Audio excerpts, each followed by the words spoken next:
ঝিনাইদহ ৪ আসনের সংসদ সদস্য আনোয়ারুল আজিম আনার হত্যাকাণ্ডের সাথে সম্পৃক্ততা নিয়ে ধূম্রজারা সৃষ্টি হচ্ছে। জনমনে প্রশ্ন, কেন এই হত্যাকাণ্ড? তা জানতে প্রয়াত এমপির বাসাতে আসছেন সাধারণ মানুষ। ঝিনাইদহের কালীগঞ্জে এমপি আনারের বাসভবনের সামনে আছেন আমাদের প্রতিনিধি ইমন হাসান। আমরা বিস্তারিত জানতে তার সঙ্গে যুক্ত হচ্ছি। ইমন হাসান, ঠিক এই মুহূর্তে কি পরিস্থিতি সেখানে? আসলে আমাদের আজকের টপিকই হচ্ছে যে কি বলছেন সাধারণ মানুষ তাদের এমপিকে হারিয়ে।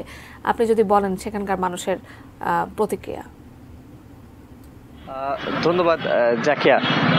এখানকার যে সাধারণ মানুষ তারা আসলে কি বলছেন এমপিকে হারিয়ে? তারা বলছেন যে এরকম এমপি আসলে এর আগে কখনো তারা পায়নি এবং এরকম এমপি আর হয়তো পাবেও না, তারা তাই বলছে। এবং তারা এই যে অশ্রুসিক্তভাবেই তারা বলছেন যে আমরা কি হারালাম, এই কালীগঞ্জবাসী আসলে কি হারালো, হ্যাঁ, সেটা তারা বলে বোঝানোর মতো ক্ষমতা তাদের নেই। এতটাই তারা আবেগে আপ্লুত হয়ে গেছে এই এমপিকে হারিয়ে। কারণ তিনি জনসাধারণ মাঝে খুব ভালোভাবেই মিশতেন। আমরা সাধারণ মানুষের সাথে কথা বলে যতটুকু জানতে পেরেছি। আর ঠিক সকালের ভোরবেলা থেকে আমরা এখানে অবস্থান করছি।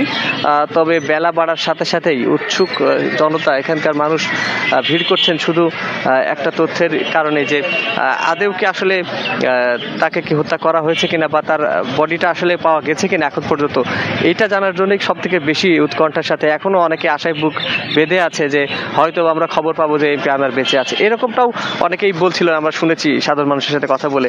তো আপনাকে একটু পিছনের কথা জানিয়ে রাখি, আনার হত্যাকাণ্ডের যে প্রবাহের পিছনের মূল মাস্টার মাইন্ড এখন পর্যন্ত যতটুকু জানা গেছে তারই খুব বাল্য বন্ধু আখতারুজ্জামান শাহীন। তিনি একাধারে তিনি কিন্তু আমেরিকার নাগরিক, হ্যাঁ, বাংলাদেশে ফিরে এসে তিনি কিন্তু গত 10ই মে গত 30 এপ্রিল কলকাতাতে গিয়েছিলেন এবং সেখানে তার আগে থেকে সিয়াম এবং মুস্তাফিজ নামে, সিয়াম ও জিহাদ নামে দুজন সহকারী ছিলেন। তার সঙ্গে কিন্তু তিনি কলকাতাতে গিয়েছিলেন। সেখানে একজন নারীকেও, শিরিস্তা রহমান নামে একজন নারী, তিনিও ছিলেন। আমরা এতটুকু খবর পেয়েছি যে তার সঙ্গে বসে কিন্তু সেই কলকাতার যে নিউ টাউন এলাকার সেই আমরা যতটুকু দেখেছি সেই অ্যাপার্টমেন্টে বসে কিন্তু তারা নীল নকশা করে এবং তারা সেখানে কিন্তু নীল নকশা শেষে 10ই মে ফিরে আসেন দেশে শাহীন, যিনি মূল এই হত্যাকাণ্ডের প্রধান, যাকে এখন পর্যন্ত পাওয়া যাচ্ছে তথ্যে।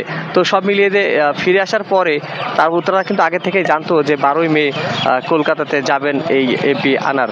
তারপরে কিন্তু তিনি এমপি আনার তার বন্ধু কলকাতাতে উঠেছিলেন তার বন্ধুর বাসায়। তিনি হচ্ছেন গোপাল বিশ্বাস, তার বাসায় তিনি কানের রোগ নিয়ে কিন্তু গিয়েছিলেন, কানের ডাক্তার দেখানোর জন্য তিনি কলকাতাতে গিয়েছিলেন। সেখানে 13ই মে তার বন্ধুর বাড়ি থেকে বের হয়ে ফিরে আসার কথা ছিল, সেখানে কিন্তু পরবর্তীতে আর ফিরে আসেনি। তার নাম্বার থেকে হোয়াটসঅ্যাপে বিভিন্ন সময় তার বন্ধুর কাছে মেসেজ করা হয় এবং পরিবারের কাছে মেসেজ করা হয়।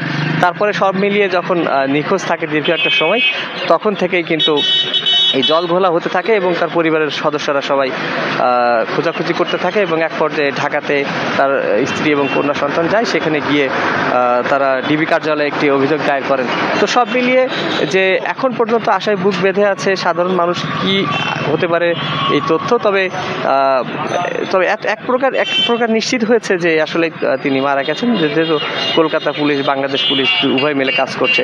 আমাদের কাছে যতটুকু তথ্য ছিল এই, আর সাধারণ মানুষের একটাই উৎকণ্ঠা যে আমরা যা হারালাম সেটা আর কখনো পাবো না। তো এই ঝিনাইদহের যে আনোয়ারুল আজিম আনার এমপির বাড়ির সামনে থেকে আমি ইমন হাসান অবস্থান করছিলাম, আর আমার কাছে এতটুকুই ছিল সর্বশেষ। জাকিয়া।